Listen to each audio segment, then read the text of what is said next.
सोई गोपी चंद ने अपनी पत्नी के दोनों पैर छुए और कहने लगा, माँ ये तीनों भीखें तेरी मेरी छाती पे रहेंगी।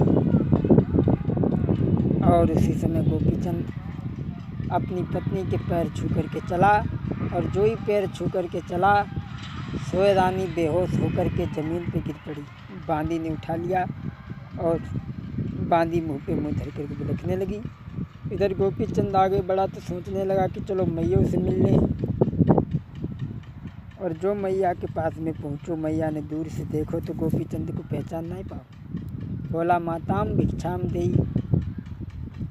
जो मैया ने देखो तो सोचने लगी, मैया हमारो गोपी चंद का द्वारे पे ऐसे ही भिक्षा मांगत खड़ो हुई। तो गोपी चंद कहने लगा, माँ तुमने हमें पहचान नहीं पाया, मैं गोपी चंद हूँ। जो ही गोपी चंद को नाम सुनो तो मैया ने छाती से लगाई लो और बोले, बेटा बहुत बढ़िया रहो, गुरुजी ने कहा मंत्र दो तुम्हें। गोपी चंद कहने लगा, माँ मंत्र तो हमें ऐसा गुरुजी ने दिया है कि मेरी आत्मा मरने के बाद में भी ये कभी अनुभव नहीं करेगी कि मैं मर गया। और माँ एक बात मेरी सुनो। माँ कहने लगी, बेटा आनंद हो गए और बोली है, बसी बसी बेटा भव आनंद जिगर में भारी। बोली है माँ, बसी बसी बेटा आनंद जिगर में भव है भारी। और सभी जगह घूमियो रे पर बंगाले मत जाइयो। गोपी चंद की माँ मैनावंती कहने लगी, बेटा बस आनंद हो गया, अब तुम भजन करो, लेकिन हर जगह जाना, बंगाले में मत जाना। वहाँ तुम्हारी बहन है और वो तुम्हें इस हालत में देखेगी तो वो उसके दिल पे क्या बीतेगी। अरे तेरी बाँ पर बहना रही रही है तो को देखती खेम बचे ना है। बातों प्राण तजेगी अपने रे, बाँ मत जइयो मेरे बेटा है। कहने लगी, बेटा तुम बंगाले को न जाइयो, बाकी चारों दिशा में घूमियो। गोपी चंद कहने लगे, माँ क्या कह रही है, मेरी बहन मर जाएगी, ऐसा हो ही नहीं सकता।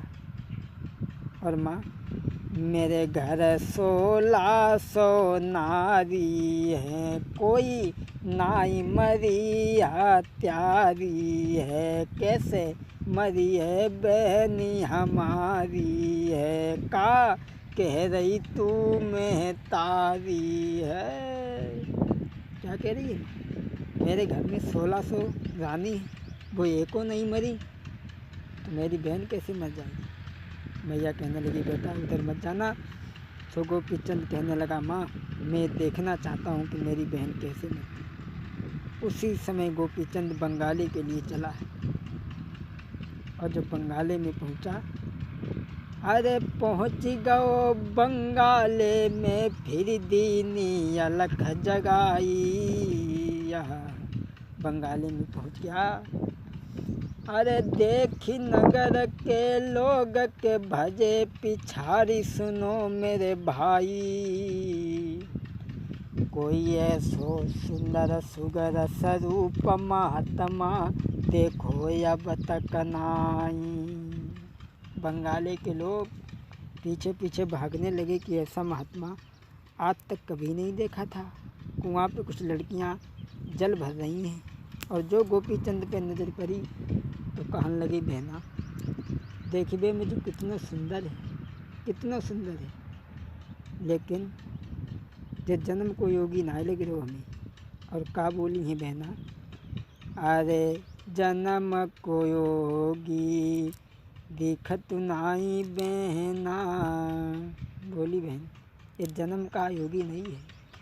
अरे जन्म को बहना लागत नाई भिकारी रे, के तो बनी है जाकी राम ने बिगाड़ी रे, के तो जाकी मैया मर गई ताई में बनो भिखारी रे, के तो जाके नारी मर गई मेरे भाई रे, नारी के गम में बेटा बन गो अरे भिखारी रे, के तो है जाको, के तो है जा पे कोई दुख अरे भारी है।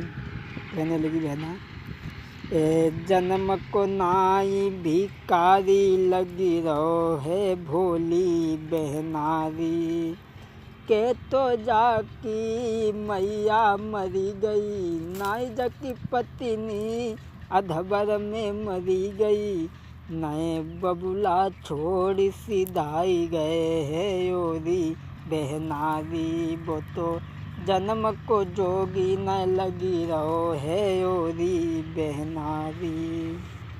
सभी लड़कियां आपस में बात कर रही हैं कि योगी ये जन्म का नहीं लगता, कोई ना कोई बात है, कितना सुंदर है योगी। तब तक गोपी चंद कुआं पे पहुंचा और कहने लगा, बहनाओं हमें प्यास लगी है, थोड़ा पानी पिला दो। एक लड़की कहने लगी, हाँ पानी तो मैं तुम्हें ज़रूर पिलाऊंगी, लेकिन एक बात है। और क्या बोली, मेरे घर पर धूनी रमाइली जो भोले बाबा जी, मेरे घर पर धूनी रमाइली जो भोले बाबा जी, अरे अपने पति से चंदा करवाऊं, अपने पति से चंदा करवाऊं, अपने खेतन से मड़ैया छबाऊं, निकऊ नई में, निकऊ नई में, निकऊ नई में धूनी रमाइली जो भोले बाबा जी, निक मेरे द्वारे पे धूनी रमाइली जो भोले बाबा जी। कहने लगी, बाबा जी मेरे घर चलो, मैं चंदा इकट्ठा करके अपने पिता से तुम्हारे लिए घर बनवा दूंगी। गोपी चंद कहने लगा, अरे ओ बहनाओं, मैं तुम्हारे यहाँ मड़ैया डालने के लिए नहीं आए हैं, अरे मैं तो संगमरमर के महल छोड़ आओ तो तुम्हारी बनाई हुई झोपड़ी में ना का रहूँगो, मैं तो महल छोड़ करके आओ, मुझे झोपड़ी से क्या मतलब। एक काम करो, तुम मोए चंपा दे को हमें महल बताए दे किधर है, मेरी बहन को मकान। सोए लड़कियां कहने लगी हैं, अरे चंपा दे तेरी कौन लगत, तेरो बासे प्रेम है भारी रे, और बासे मिली बे की है तो को बड़ी परी अब जल्दी है, और कौन जन्म को प्रेम तेरो मोई हमको अब समझियो रे, मुँह से तुम नहीं बात करत बा और को काहे जाई रहो है। कहने लगी, चंपा जी तुम्हारी कौन लगती है जो बात से तो प्रेम है। गोपी चंद कहने लगे, तुम्हें इन बातों से कोई मतलब नहीं है, तुम हमें रास्ता बताओ। तो एक कहने लगी, ये सीधी रास्ता चली गई चंपा दे के महलों तक। उसी समय गोपी चंद चला है और जाकर के आवाज़ लगाई, बहनाम भिक्षाम दी। बांदी को बुलाया है आज चंपा दे ने और कहा, बांदी ऐसा कर। जोगी द्वार पे आया, उसे भीख दे करके आ। ए बांदी लई बुलाई कही समझाई, बहन मेरी जारी, युक योगी ठाड़ो द्वार पे बाई भीख डाल के आरी।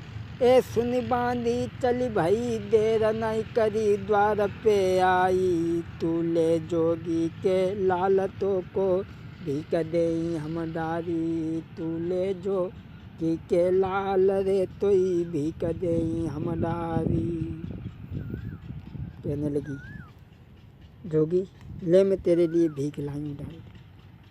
गोपी चंद कहने लगा, बांदी अरे मोई नहीं चाहिए तेरो सोनो चांदी, और मेरी बहनी भिक्षा मोई डाले, और तू जल्दी उन्हें बुलाइए। कहने लगा, मेरी बहन मुझे आकर के भीख दे, मैं उसका भाई गोपी चंद हूँ। सोए बांदी कहने लगी तू गोपी चंद है, झूठ बोल रहा है।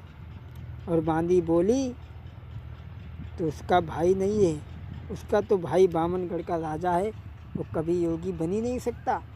और बोली के छलिया छल करीबे को डोले। बांदी बोली छलिया छल करीबे को डोले, तेरे बाँस लग गई है सोले। बोली अरे तो को ना तेरे सबई घर को फांसी में लगवाऊंगी, झूठ बोली बे को पापी तो सबरो मजो चखाऊंगी।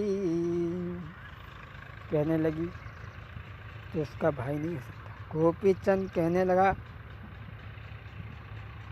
हाथ में मृगछाला, कमर में मृगछाला, हाथ में कमंडल है, लकटिया है, साधु के भेष में शरीर पे भस्म रमी है। बांदी ने पहचान नहीं पाया। गोपी चंद कहने लगा जाओ तुम उन्हें जा कर के बुलाओ। सोए बांदी चली है, कहने लगी तुम नहीं खड़े हो ना, तुम अगर उसके भाई हो तो मैं बुला करके लाती हूँ अभी। बांदी चली रानी के पास में, जा कर के गोपी चंद की बहन के पास में पहुँची। तो क्षमा करें, यहाँ से आगे की कथा भाग नंबर 2 में हम आप तक पहुँचाएंगे कि आगे किस तरीक़ा से गोपी चंद अपनी बहन से मिले हैं। ये कहानी भाग 2 में हम आप तक पहुँचाएंगे। जय बोलो श्याम समरिया की, जय बोलो जय